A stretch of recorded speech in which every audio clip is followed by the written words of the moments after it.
Sunday night, in the quiet of my home, the sound of the TV echoed through the room. It was the usual scene coming from my husband's room. And there was only one reason: his love for historical dramas. Everyone in the family knew that this was his non-negotiable time. But I had reached my limit. My daughter's wedding was just around the corner. While the whole house was busy preparing, my husband was sitting in front of his TV, completely absorbed in his drama, as usual. Tears welled up in my daughter's eyes, worried that he might not even attend the wedding. My heart ached watching her, and I made up my mind. He is going to your wedding, and I will make sure he regrets it. I'm Karen, a 50-year-old working mother. I've been married to my husband, a businessman, for 25 years. We have one daughter, Madeline, and I always thought we were just an ordinary family. But over the years, my world slowly lost its color because of my husband's indifference. It all started when our daughter entered kindergarten. On the day of her first sports event, I said to my husband, "Let's go together." But as always, he was sunk deep into the couch, glued to the TV. It's the climax of my historical drama today. He said it so casually, like it was nothing. The fact that he cared more about the ending of a historical show than his daughter's big day felt like a cold blade piercing my heart. I wanted us to share these moments of our daughter's growth, but that wish never reached him. And this happened again and again. Her first recital, sports events, birthday parties. Each time, I swallowed my pain, never blaming him. Maybe he was just too overwhelmed with work, I told myself. So I raised our daughter alone, making excuses for him. But as she grew up, my frustration turned into anger.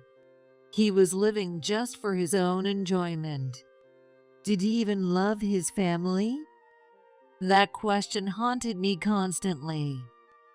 One day, my daughter asked me, "Mom, why is Dad always watching TV?" Her innocent question left me speechless. And at that moment, I realized something. His indifference wasn't just hurting me, it was leaving scars on our daughter too. It all started during our honeymoon in Boston. While strolling through the historic streets, we stumbled upon period drama filming. The actors in elaborate costumes, the perfectly recreated old town scenery, it was breathtaking. But my husband was captivated by something else.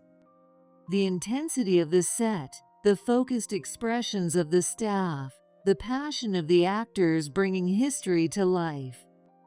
It all struck a deep chord in him. It takes so many people to create one masterpiece. History is incredible. That day, something awakened in him. On our way back home, he said, One day, I want to make a show like that. From then on, he devoured history books and watched historical dramas nonstop. Especially those grand-scale, historically accurate dramas. He couldn't get enough. Never did I imagine he'd become such an obsessive fan. We first met in college, in a history club. I loved historical novels and studied ancient history. He was more into medieval history and could go on for hours about famous war heroes. One night at the club gathering, he asked me, Which do you prefer, The Great Gatsby or Gone with the Wind? I was overwhelmed by his passion, but I answered his question. From there, we got into all kinds of historical discussions, and before we knew it, we had gotten to know each other. He was incredibly knowledgeable about history and taught me so much. For example, I learned about the romantic relationships of nobles, things I had never known before. Listening to him talk, I felt like I was being drawn into the world of history. And before I knew it, studying history with him became something I truly enjoyed. Even after graduation, we kept in touch, occasionally reading history books together or visiting museums. Even after we got married, his passion for history only grew stronger, and eventually, he became completely obsessed with historical dramas. Historical dramas hold a special place in American television history. The 1965 drama about the life of William Penn was groundbreaking for its use of historical facts and real-life filming locations. As the U.S. experienced rapid economic growth, these historical dramas became a beloved form of entertainment. Famous figures like George Washington, Abraham Lincoln, and even classic American literature were frequently adapted into major productions, creating national buzz. My husband's love for historical dramas soon led him to join a fan club. In the club, members shared their thoughts on episodes, watched together, and even exchanged recorded tapes. Since my husband spent all his time at home outside of work, I thought it was fine for him to have a hobby. But when he started going out every weekend, I began to worry about how little time he was spending with the family. He became indifferent to our daughter's events, prioritizing his fan club meetings over school activities held on weekends. I remember thinking, this is just too much. Our daughter's big moments won't last forever. Can't you skip the club for once? When I pressed him, he started making excuses. We need a certain number of people to rent out the screening venue. I was chosen as the team leader this time, so I have a responsibility. But our daughter's event was planned first. Can't you do something about it? I can't help it. Thanks to this club, I've made business connections. Even my last bonus was partly because of it. So stop nagging me over something this small. Tying it back to work left me at a loss for words. After all, school events happen only a handful of times in a lifetime. We both worked.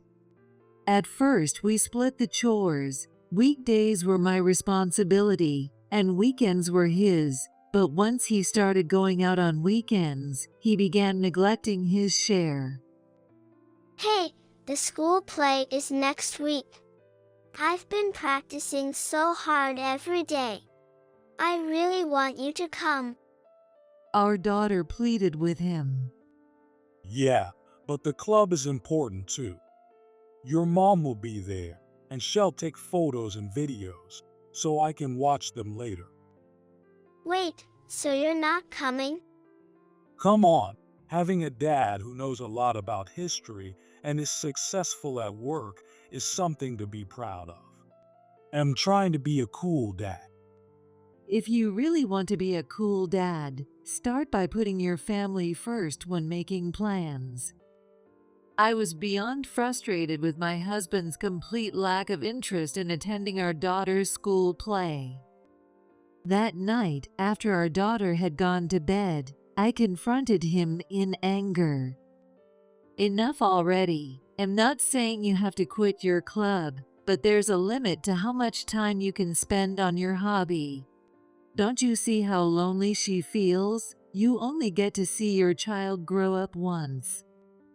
What's the big deal? Can I enjoy my own life? Just because I have a family, does that mean I have to give up everything? I have stress too, you know. And what about my stress from handling all the housework and childcare on top of your share? Oh, come on. Keeping the family together is a wife's job. Stop acting like a victim. You knew what you were signing up for when you had a kid. Don't dump your responsibilities on me. I don't want to hear any more of this nonsense. With that, he stormed out of the room. He does whatever he wants, but expects me to just take care of the household. It's so unfair and self-serving. I felt a surge of rage, and the word divorce almost slipped out of my mouth. I had thought about it before, more than once. But actually going through with it would mean negotiating with a man who refuses to listen. There would be child custody issues, moving arrangements, so much to sort out. Even if I got custody, could I manage financially? He made more money than I did, and putting our daughter through college on my salary alone would be a huge challenge. Could I even get proper child support from him? The thought of handling all this kept me up at night. Meanwhile, my husband's obsession with historical dramas kept getting worse, and he started going on club trips every weekend. You probably enjoy it more when I'm not around. That's how he justified it, but let's be real, traveling every single weekend is not normal. What kind of club even does this? You're so annoying. Stop questioning my hobbies. And just like that, he would leave without a second thought. Time passed, and our daughter grew up and got engaged. My husband showed no interest in our daughter's engagement at all, shutting himself away in his room like a drama protagonist, retreating from the world, only leaving for his club activities. I'm the one getting married. Can't he at least be a little happy for me? My daughter, wearing the wedding dress she had dreamed of since childhood, gazed at her reflection in the mirror over and over again. Dad, can't you look at me instead of history? Her quiet words pierced my heart. As the wedding day approached, I was exhausted from lack of sleep and filled with rage toward my husband. What is wrong with him? I knocked on his door again and again, but there was no answer. He had been locked in his room since yesterday, completely absorbed in his drama. I stood in front of the door and took a deep breath. My heart pounded like a drum. I knocked again, harder this time. The dull sound of my frustration echoed through the hallway. As usual, no response. While we were all busy preparing for our daughter's wedding, my husband shut himself away in his room like a warlord from a historical drama, as if he were one of the characters. How can you be lost in a TV drama when your daughter is about to get married? What kind of person does that? I nearly kicked the door in frustration, but forced myself to stop. But I quickly suppressed the urge. I took a deep breath and pressed my ear against the door once more. All I could hear was the TV and his low voice. It sounded like he was talking to the characters on screen. I hate my wife, my daughter, and my country relatives. Let's leave this world together, my love. Hearing those ridiculous words from his mouth, I lost all hope. I can't do this anymore. I'm going to explode. Our daughter was at the most beautiful moment of her life, yet he refused to be there for it. I felt like my heart was about to shatter into 1,000 pieces. Why does he make his own family feel so abandoned? I deliberately asked loud enough for him to hear, but there was no response. Only the passage of time continued to cut into my heart. The clock hands moved relentlessly, and dawn was approaching. I lay down on the bed, but I couldn't sleep. At this rate, he was bound to cancel his attendance at the wedding at the last minute. I couldn't take it anymore. I needed to talk to someone. The next day, I picked up the phone and called her. It was his grandmother, Kathy, who had raised him. My husband lost his parents in a car accident when he was in elementary school and was raised by his maternal grandmother. And when it came to her, my husband never disobeyed. Over the phone, she fumed. How could he be drowning himself in historical dramas when his daughter's wedding is right around the corner? I'll teach him a lesson. Seeing her so furious gave me a glimmer of hope. If anyone could get through to him, it was the woman who had raised him. Without hesitation, she came over to our house. Despite her usual strict demeanor, there was a hint of amusement in her eyes that reassured me. I've got an idea. We're going to drag him into history. Huh? I leaned in to listen. What do you mean? She gave me a sly smile. Her plan was to expose his twisted obsession with historical dramas in front of all the wedding guests. She knew that my husband loved nothing more than showing off his extensive historical knowledge in front of people. If we dangled that opportunity at the reception, he would undoubtedly show up. And once he started talking about his favorite subjects, he could easily go on for over 3 hours. Just like a drama protagonist uniting the country in the final episode, he would passionately praise historical dramas, eventually getting so carried away that he'd even start reenacting scenes. The guests, overwhelmed by his bizarre behavior, would inevitably start leaving one by one. Once he saw people walking out on him, he would finally realize how foolish he had been. I feel bad for Madeline, but unless he experiences that kind of humiliation, he'll never wake up. I resolved to go along with her plan. And then, the wedding day arrived. As expected, my husband locked himself in his room, immersed in his historical dramas, and flat out declared that he wouldn't attend. All right, time to execute the plan. Kathy and I burst into my husband's room with the force of kicking down the door, shouting, "It's time for battle. A commander who hides in his castle can't win a war." What the hell? My husband was caught completely off guard. I said, "Get moving. You're going to show off your warrior spirit at the reception." Fine. I shall ride into battle. Without realizing it was a trap, he agreed to attend, eager for the chance to flaunt his love for historical dramas.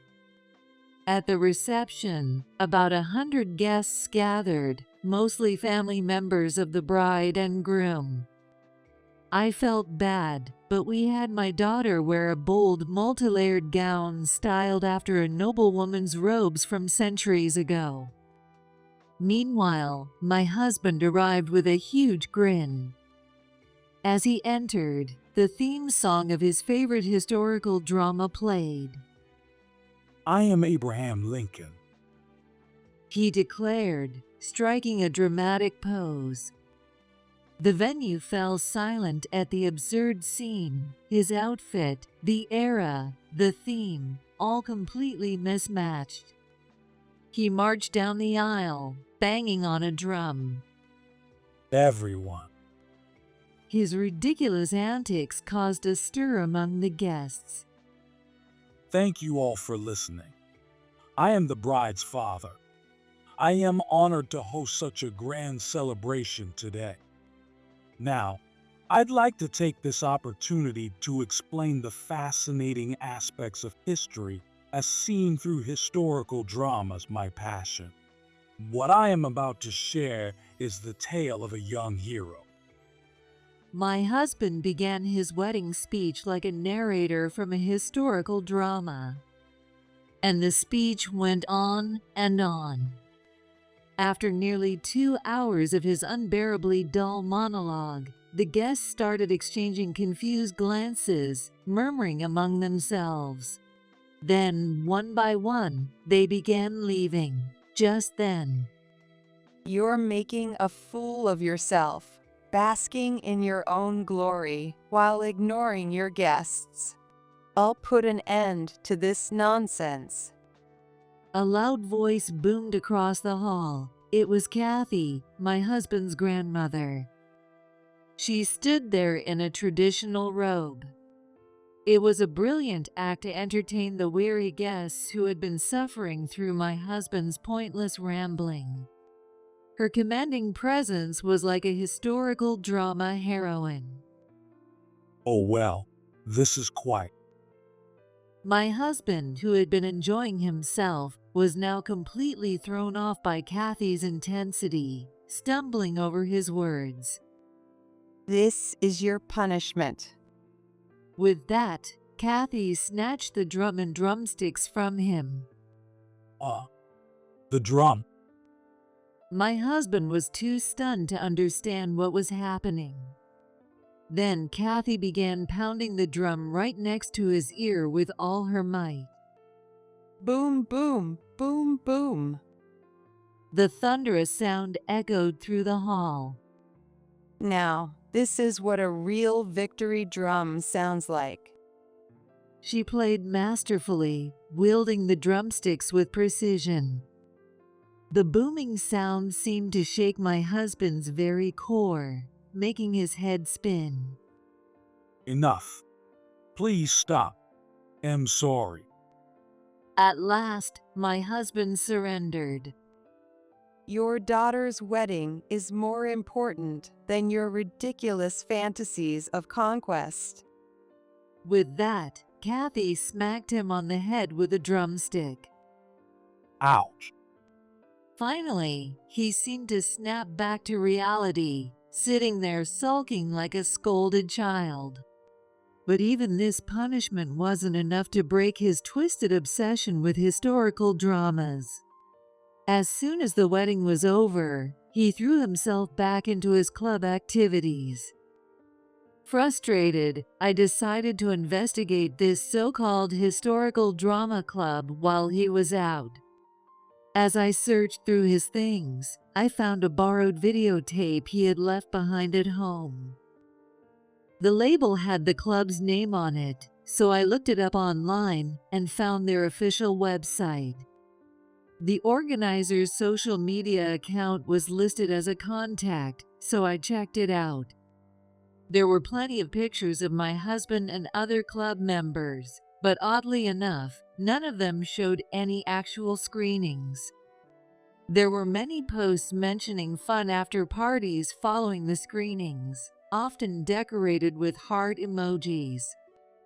This had to be a singles meetup group disguised as a historical drama club. I was too stunned to speak.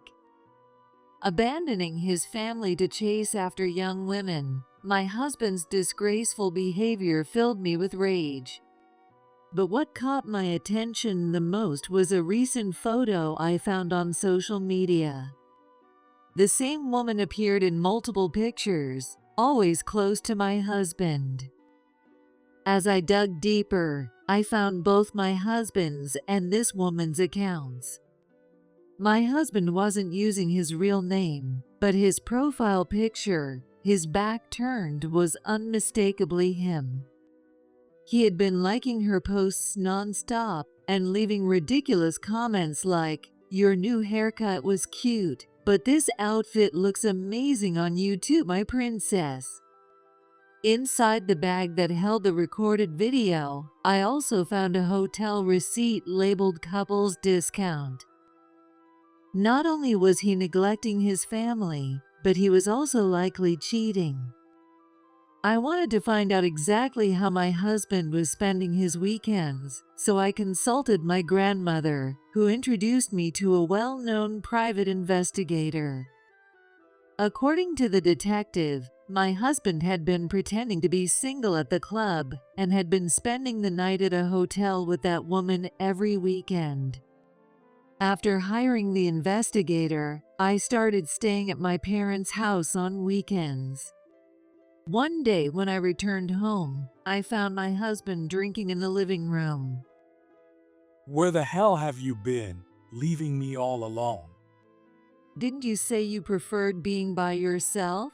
I'm going to start living at my parents' house from now on. What? A wife's job is to support her husband. You should be putting me first. I ignored my husband's yelling and walked out of the house. I was certain he wouldn't come near my parents' home since he was terrified of my strict father. No matter what hardships lay ahead, I was determined to get through them and divorce this idiot husband. A week after I left home, my husband called me nonstop every day. Eventually, I got fed up and answered out of sheer annoyance. Finally, you picked up. Looks like you've come to your senses.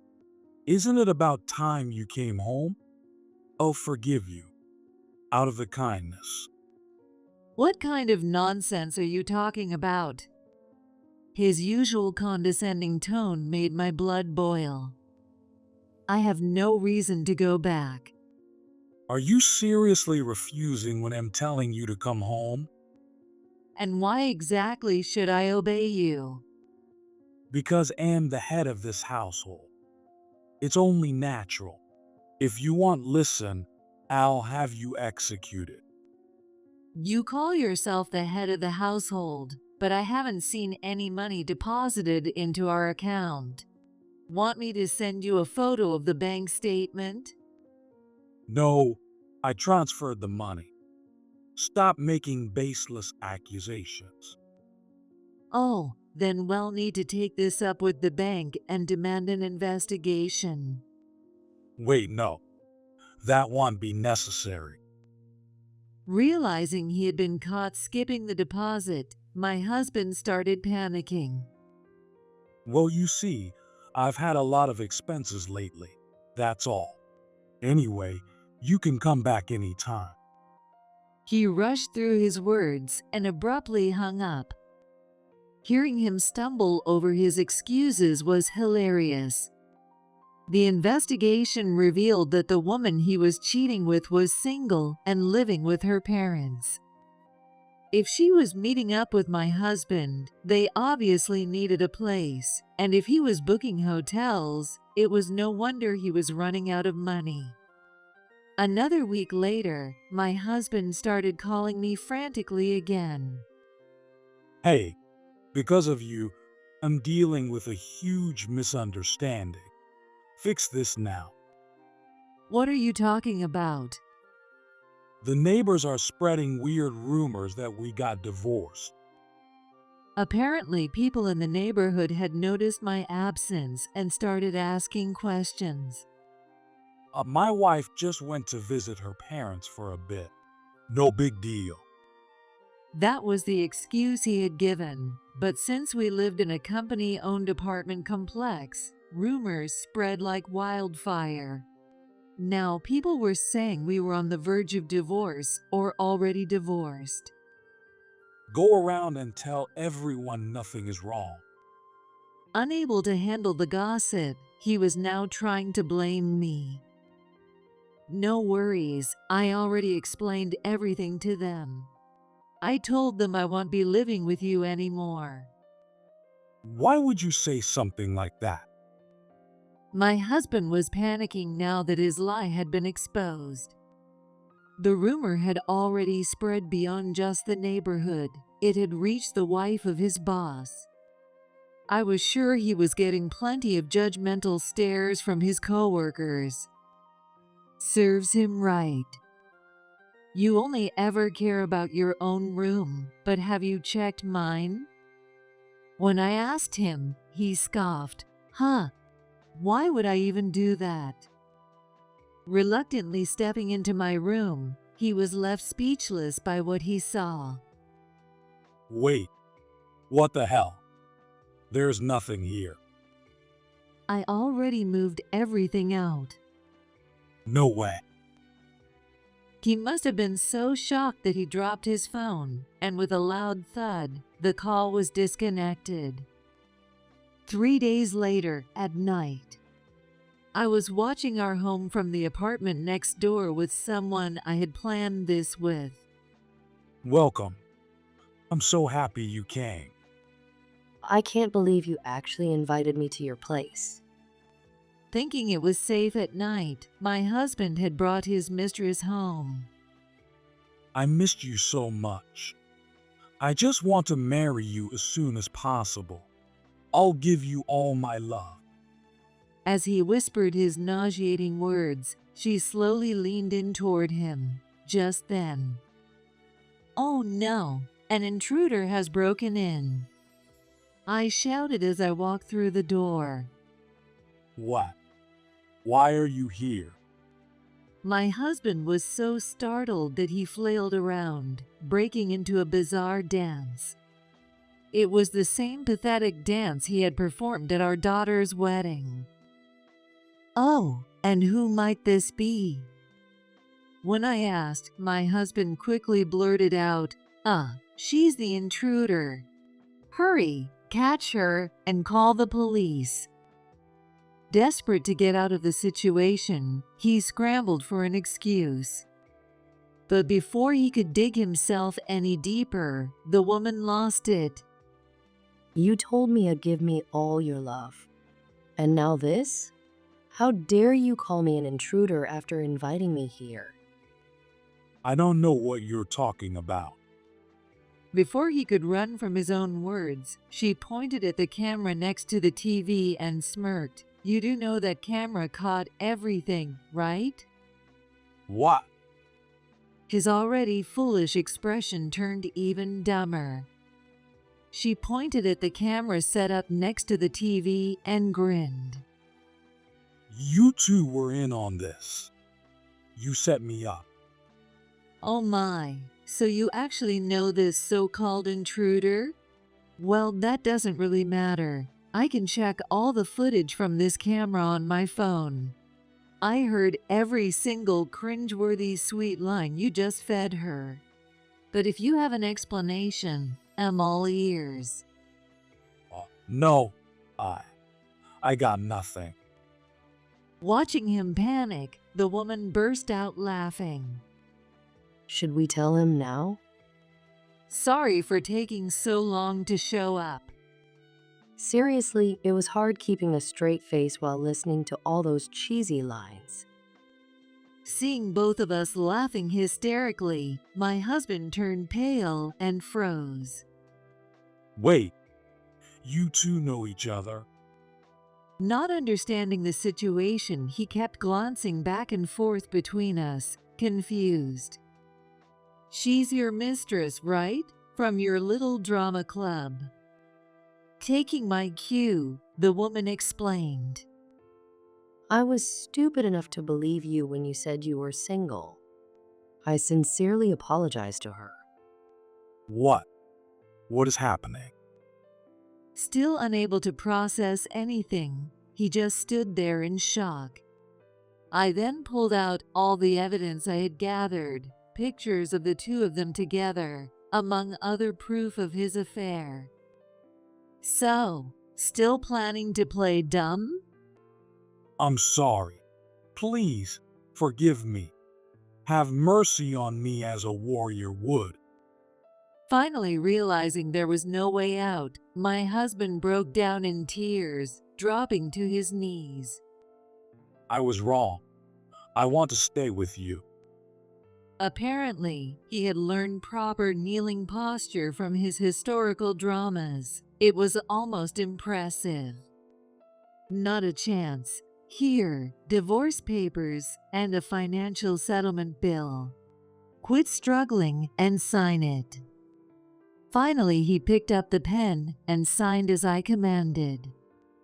As for the woman, I saw her as a victim too. I wasn't going to ask for anything from her, but she was serious about making amends and insisted I take compensation to mark the end of it.